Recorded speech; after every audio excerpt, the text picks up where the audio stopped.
if you're really good at soothing yourself, if you're good at repressing your anger, then it's really hard to acknowledge that you're suffering until you start to get physical pains or Yeah. physical conditioning or That's it. psychological depression and stuff. Then it's obvious Yeah. that you're suffering. But I had some of that, but I even pushed that down to say, no, it's all right.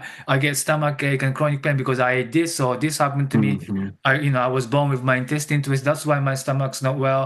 And depression, everyone's depressed in the world. I can come up with 1,000 reasons why I'm not really suffering.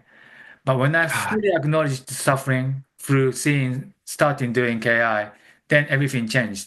It wasn't something to avoid. It was a gift or it was like an entry point, it's an invitation to actually look because you cannot tell whether you're doing is unconscious or not. Only the suffering will let us know. Yeah. That's why Exactly. in KI, we're not asking you to chase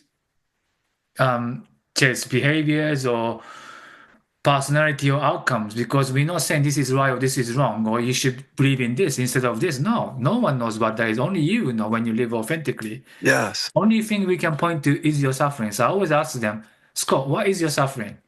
Then we can start the work. But if you don't really know what your suffering is, it's hard to start this work, I'm afraid. Yes. And Yes.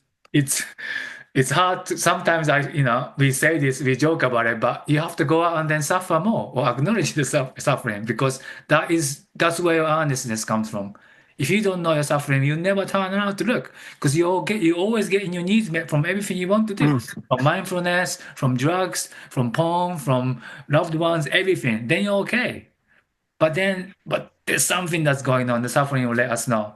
So although we talk about it, but you have to really, you should listen to your suffering more than us. But it's hard to do that unless there's people like us who's talking about it in this way too. So, yeah.